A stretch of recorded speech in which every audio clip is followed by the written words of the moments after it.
welcome back to the channel. Today we got the shades and the tape measure. It's investment time. You've been looking to flip a house. Today we're gonna walk you through some different steps, and we're gonna talk about finding a deal, how to actually see if it's worth your time, and what to look for when you actually walk the property. This big ass spider, look at the legs and back on that. Ah! My name is Eduardo Duran, Austin realtor and investor. So today we're going to taking you from A to Z, what to look for when you're walking one of these flip properties. There's a lot of different things that might overwhelm you. You might not be a construction guy. It doesn't matter. There's a simple guide and some formulas you can use to really do the numbers on these deals and see if it makes sense. There's a couple different ways you can find one of these deals. Even if you're just a normal consumer, you're not partnered with any realtors or with any wholesalers, you can still go on Zillow and find houses that are actually on the market and then just send your offers, and if they're low enough, the flip could make sense. Other than that, if you work with a trusted realtor in your market, that's probably the best way because they're going to give you a ton of insight, not just in finding a nice house, but giving you connections, right? A talented realtor should have connections with different contractors, with different inspectors, painters, foundation guys, literally everybody. So finding a trusted realtor is definitely a cornerstone of a flipping business. And if you also are partnered with wholesalers, it's these guys' jobs literally to identify underpriced houses or just get them under contract for a low enough dollar value and then flip that over to you, right? So we're not going to go too into depth on that. Another video will be made on how to actually generate those yourself. But for now, we're going to assume that you found the property. Before you actually come out and check it out in person, there's a couple things you're going to want to focus on. For one, you're going to want to drive around the area. You're going to make sure that the different houses are well maintained, that there's not a lot of abandoned cars around, the yards are well maintained and well cut and trimmed, the types of cars that you see. There's a lot of different factors that will tell you, is this an area that people are going to want to actually move into, right? So you do a little bit of homework, you go on Google Maps, very easy to do. You can drop a pin and look around with a 360 view. And once you do that, you can see is it a desirable area. If that meets your boxes, you're also going to want to go and check on Zillow. But today's main focus is actually, you see the property, it makes sense, you think there's something there. Some people are comfortable making these estimates over photos. I personally am not. I like to protect my investors, and I think that it's honestly a lot more prudent for you to actually step foot at the property in person and actually have a scope of work, which is an estimate of how much it's going to cost to fix it up. You're going to want to build one of those out while you're at the property, which is what we're going to do today. So with that said, here we are today in East Austin.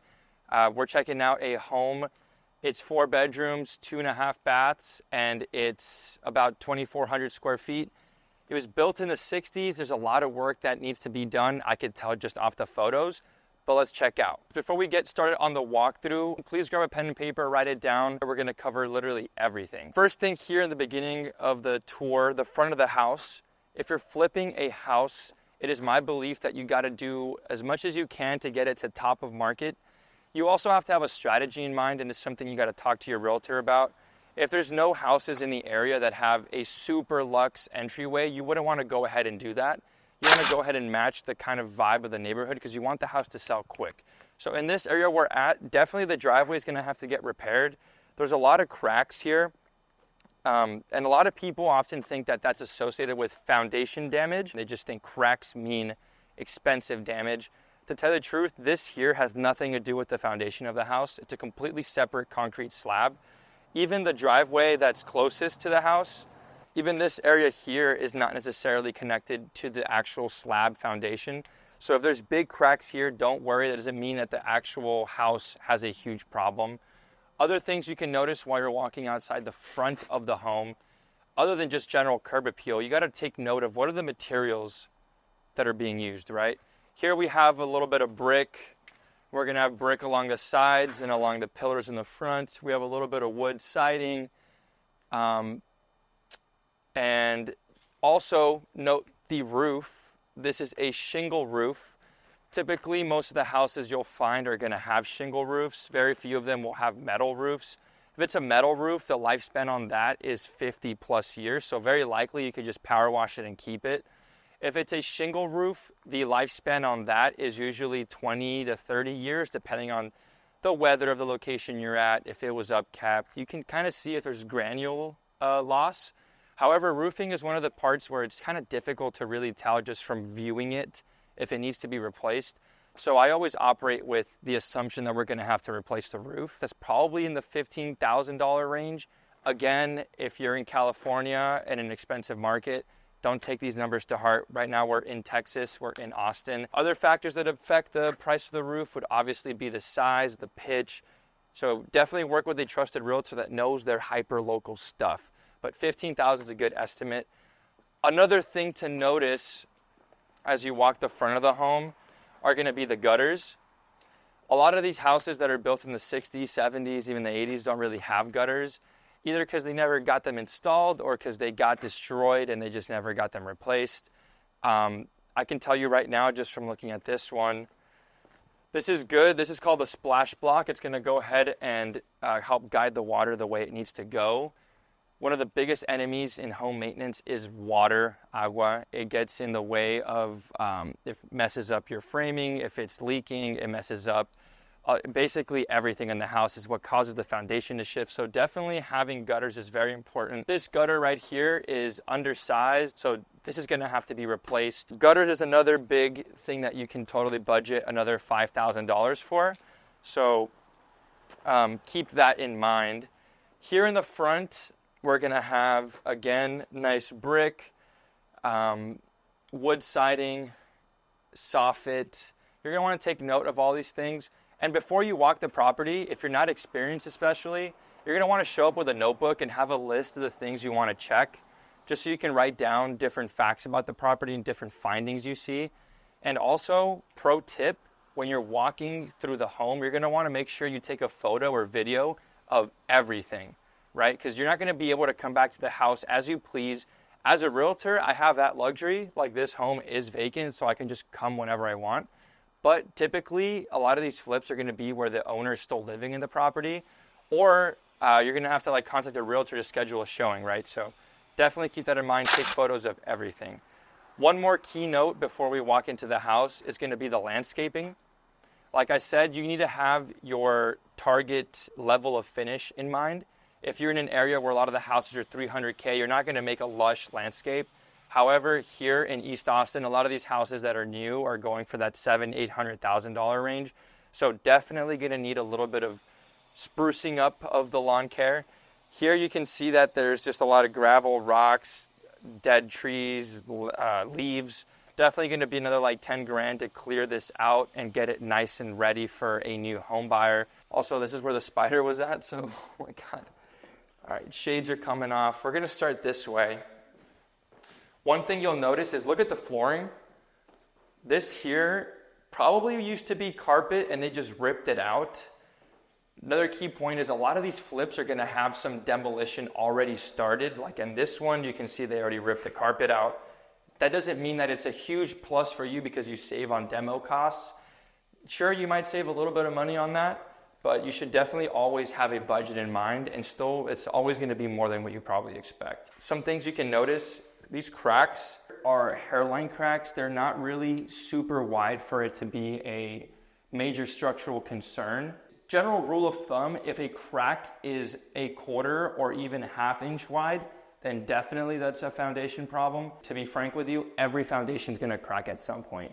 Here in Central Texas, we have expansive clay, which means that with water and with temperature fluctuations with the seasons and just rainfall patterns, it's definitely going to move a lot. So, something that we're used to here in the Austin area. Other things to notice, windows are going to be one of the most expensive and often overlooked items when you're walking through one of these flips.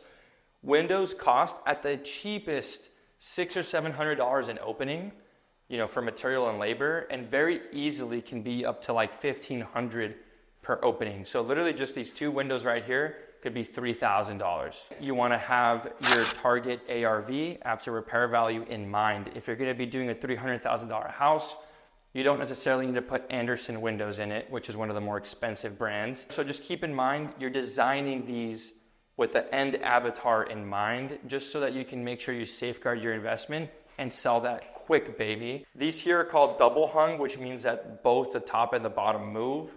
If it's a living area like this is, it doesn't need to have an operable window for fire standards. Again, this might depend on your area. Here in Austin, bedrooms need to have operable windows, but these common spaces can have what we call a picture window. It doesn't move. Same thing with picture windows. I would definitely recommend putting those on the front of the house. It gives it a really nice modern look, and the price for a picture window and a single or double hung window is actually very similar. One more detail to notice here, ceiling height. Very, very important, ceiling height. In modern builds, a lot of builders are going to be opting for a 9-foot ceiling, all the way up to 12-foot ceiling, and more like bougie builders, if you will. Most of the homes built in the 50s and 60s and 70s, which are usually what these flips are gonna be, most of those have 8-foot ceilings, which is what this house has. And you might think, oh, just freaking raise it up, that's gonna be easy. That's a lot of work, a lot of extra budget, because there's often HVAC running straight through the top right here. So there's gonna be a lot extra capital cost to actually be able to get that done.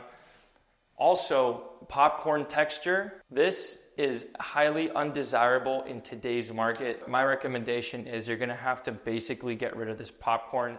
It's not that difficult to do, to be honest. They kind of just spray it down with some water to get it softer, and then just like get it nice and smooth. Like I said, there's no power in this house, but you do want to make sure that all the different like outlets work and the power actually turns on.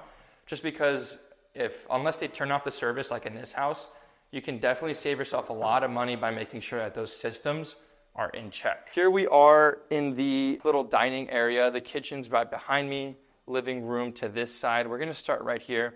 As you notice, the carpet actually came up right here. So there's a difference in flooring. Also, if it's a really beat up old house, don't be afraid to actually peel back some layers and look. You can see this is just a carpet, and it's gonna have this pad underneath it. Usually these pads are gonna help, one, prevent stains and molding, and two, it just gives it a nice feel under your foot, so you're not sitting on some hard ass concrete. I don't know why they removed it from this room, but I'm glad they did, so we can see what's going on. Also, if you can have a contractor come out with you the first time, a trusted one, that's always good, but those walkthroughs are gonna be more like 2 hours long, because they're gonna be measuring everything. If they're worth their salt, they should be measuring everything, so they know exactly how much it's gonna cost them, or at least be able to give you an estimate. So here we have carpet. I don't know what that is. Oh my God. Some of these stains on the side could seem like they have mold. So definitely don't get all up in there and breathe that in. But walking over here into the kitchen, this is gonna be very typical of these like 60s houses and 50s houses where they have these ceilings bumped down in the kitchen. I freaking hate, just because it really makes it feel claustrophobic. Like I'm 6'4" and I'm, what? Well, there you go. I don't want to smash it. Like you can totally bump this out. It's just for the lights. I don't know what the designers were thinking. That must have been what was popular back in the day, but definitely that's something that we always fix on any flip that me and my team do. Here's the fridge. A couple of things you should notice. Whenever you look at like, oh my God, apart from this shape, how else can you tell that this is where the fridge goes, right? Because if this was ripped out, the cabinets were torn out, you probably wouldn't be able to tell the rectangular nature of the fridge. There's always an outlet nearby, and then there's this plumbing fixture, which is supply line, and that's what usually denotes that a fridge is there. In terms of a stove, you're going to want to take note if that's gas or electric, because that's going to depend, it's going to change, your design and your ability to move the design around, right? If your stove is electric, you can probably move it a whole lot easier. If it's gas, you're going to have to move, gas lines, and that can get more complicated. Other things here, cabinets, these here are complete tear outs. They're crusty, old. I'm scared I'm gonna find like a scorpion or some shit. But yeah, these are definitely gonna get taken out. Sometimes you can salvage the cabinets and just, sand them down, repaint them, put new hardware on them, and it looks classy, it looks good. I also recommend, if you're on the edge, if you can afford it, cabinets, at least in the kitchen, are almost always a good ROI. The kitchen is the heart of the home. People spend a ton of time in the kitchen, and we all know that ladies make decisions for their men when they buy houses. So you want to please the ladies, nice kitchen. Other areas we'll focus on, which we'll touch on in a sec, are going to be things like the master bedroom and the shower. Again, ladies want their closet space in there, so there's a couple design tips there. Underneath the sink, you're going to have to take note of the plumbing. This looks pretty good. Obviously, it's all corroded and leaky, but the actual construction of like the P-trap and the J-bend, all of that looks like it was done correctly and well. You can, and even if you're not a master plumber, this just looks clean. Forget the bottom, just like the actual piping and everything. If you see a bunch of like spray insulation and like weird bends and it looks like a DIYer did it, that's a huge red flag that they've not been maintaining the home properly. This here is giving me a little bit of hope that, it's been taken care of. Another thing, you can't really tell if that plumbing there, you can see what's outside the walls. You can see it's PVC or you can see it's PEX. PEX is those like blue and red lines. PVC obviously is white usually. But you can't really tell what's behind the walls or in the drain lines. If it's cast iron, huge negative. That's super expensive to take out and replace. And if you do an entire gut and remodel and you don't fix the plumbing, a lot of people are going to have a qualm with that and think, what a wasted opportunity, right? Because when you do that, you really have to dig under the house and under the foundation. There's a lot of work that goes into that. That easily, replacing cast iron easily can be north of $10,000 and even maybe up to $20K to do that. So that's kitchen.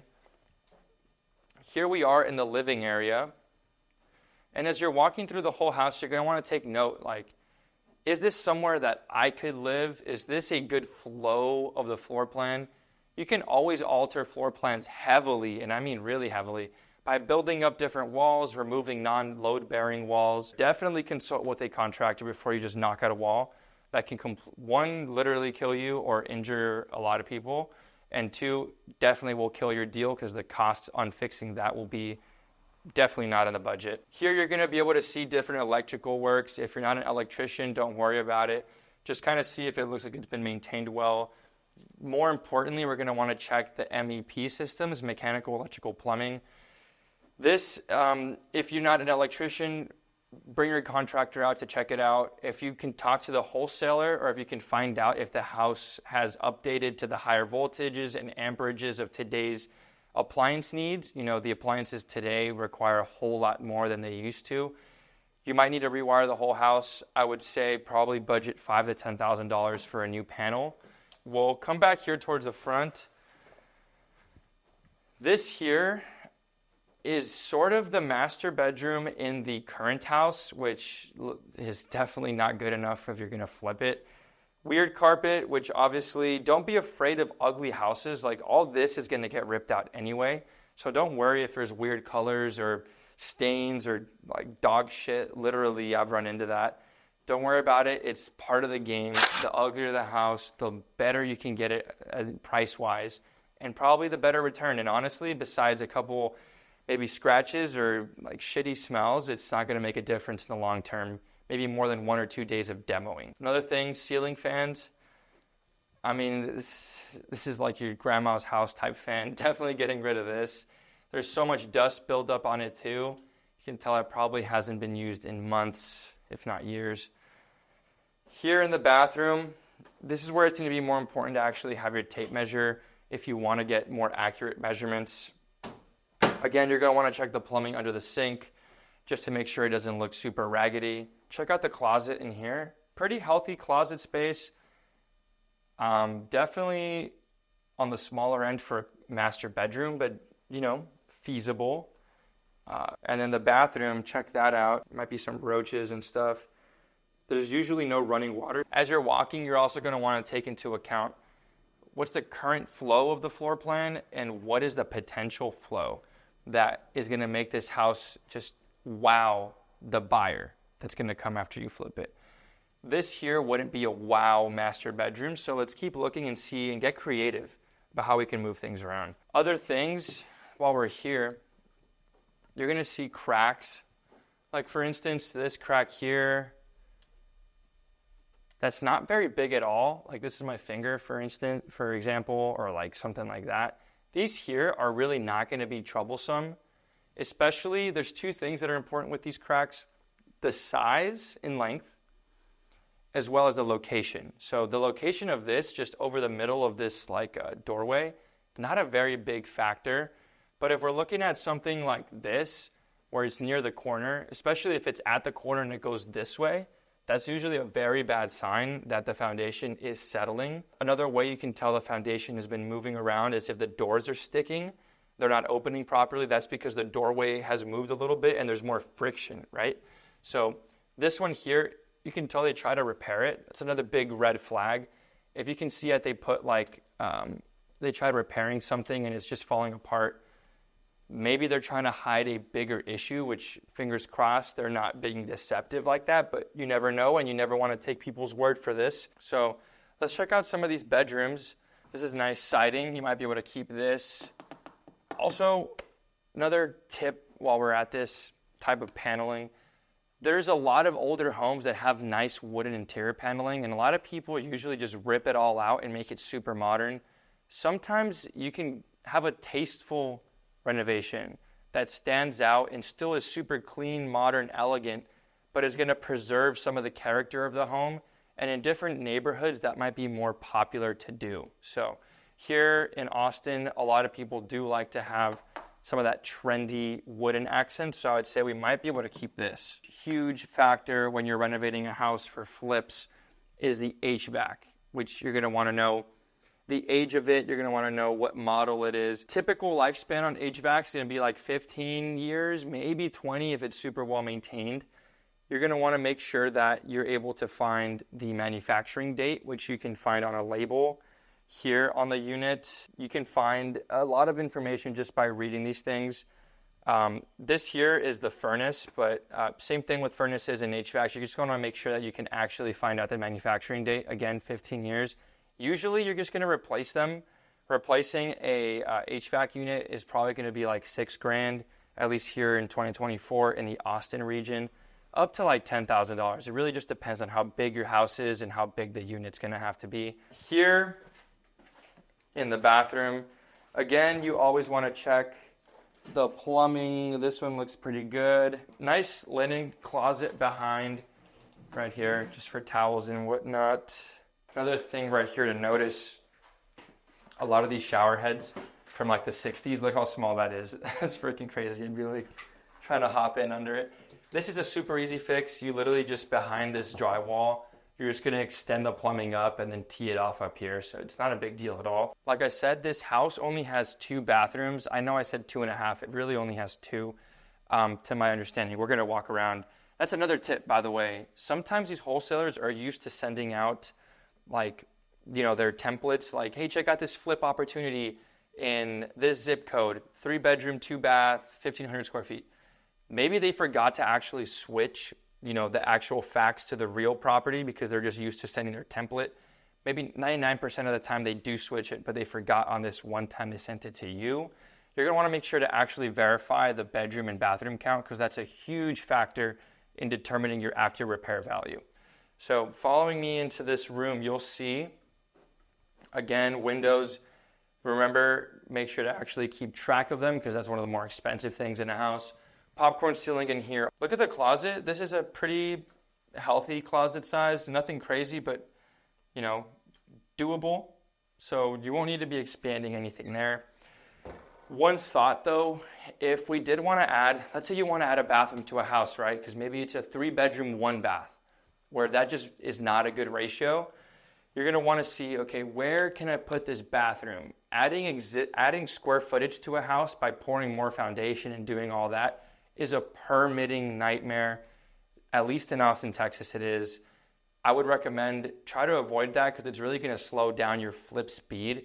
And with these flip speed is really important just because of the fact that you're carrying a hard money loan in all likelihood, which has massive interest payments every month.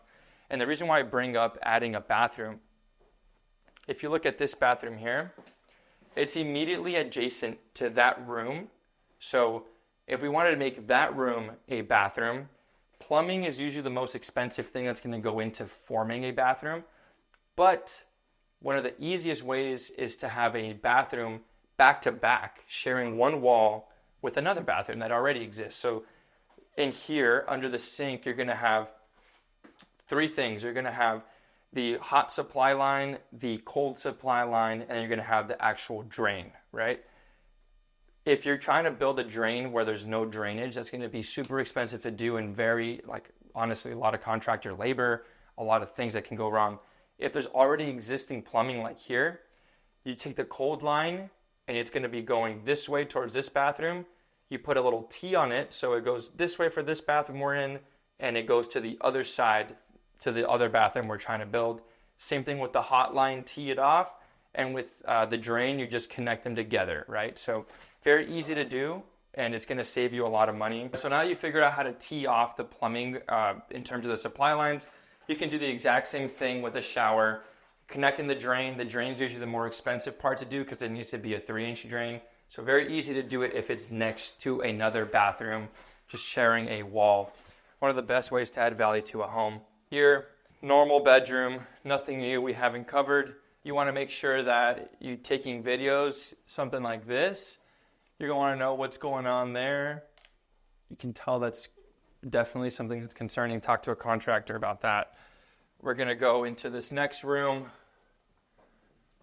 Again, don't mind the messy nature of it. That's just how this business goes. There's no bathroom in here, but just another closet. You're going to want to make note that if the closets are a good size, if not, how you can expand them or bump them out. Good windows as well. Check out the garage. This is the garage! You're going to want to see, obviously, you're going to want to take note if there's actually a machine. See, this one over here doesn't have like an opener machine, so you want to take note of that. That's like $500 or $600. Again, usually the attic access for older houses will be in here. So you'll be able to see, get up there with your contractor, see if it needs more insulation, if it's properly insulated, if it's properly framed. Again, those are things that are more technical, so you definitely want to contract someone who knows what they're doing for that. Also see if the washer-dryer connections are here. That's a dryer vent, and that's for the washer. You're going to be able to check that out. Electrical panel as well, you're probably going to have to replace that. So again, $500-600. Let's go check out the backyard. Here we're going to have this is an addition to the house. You can tell because look up here. You'll see along this entire ridge line, there's a separation going on. So that's a big red flag, but something that can definitely be remediated. Tons of natural light in here. Other things you might want to take attention to, look at the unique shape of these windows. It might be harder to order because they're not just typical rectangular windows. We're going to have this weird stage-looking thing right here. I'm not really sure who built this or for what purpose, but that's a unique thing about the house. Interesting stuff there. Let's check out the yard. All right, now we're in the yard. Make sure that woman isn't around. Things you're going to want to notice. Big red flag. If there's rugs or tarps or anything like that, you're going to always want to see if you can peel it back. See this, you really can't peel back, it's glued on. But typically whenever someone puts a rug, it's to what? To hide some kind of imperfection. So you want to be cognizant of that. Do the same kind of exterior examination we did prior when we were out front, checking if there's cracking in the brick, seeing if there's a lot of damage to the roof, seeing if there's gutters, right? But we already talked about that. Here, another thing you want to really take attention to is the fencing. People like their privacy. One of the biggest reasons why they want a house as opposed to an apartment complex is being able to have their own space, right? So in Texas, here in Austin, most places are restricted to an 8-foot privacy fence. You can tell here we back to a green belt, which is going to be a premium for whoever is going to buy this house because they're not going to have a back neighbor. Sometimes if you back to a green belt, you need to have a different kind of fence. It could be like a wrought and iron fence, or it could be straight up just another wooden one. I think this is like a pizza oven or something, bro. You're going to find a lot of weird stuff when you're seeing these properties, so just kind of keep an open mind. Another big X factor that's going to be a thing you really can't control are the trees. You're going to have mature trees in established neighborhoods. One of the biggest differences from buying a new build house is that they're going to have those little shitty, tiny baby trees. Here you're going to have big adult mature trees, really going to give a classy vibe to the neighborhood. But you're going to want to make sure that you can, if they're touching the house or if they're having a whole branch on top of a house, you're going to want to make sure that that gets trimmed, and obviously budget $1,000 or $2,000 for that. That about does it for this house. There's a lot of things we covered, and I understand it might be overwhelming. If you'd like an Excel sheet that has a scope of work template on it, definitely leave a comment below and comment SOW, which is scope of work, and I'll send that to you personally. Hit the subscribe button and stay in touch for more information. There's a link in the description that's a 15-minute consultation where we can talk about your investing goals. And if you're not in the Austin area, still go ahead and do that. We can talk about these things, and I can refer you to someone in your local market that can definitely help you out.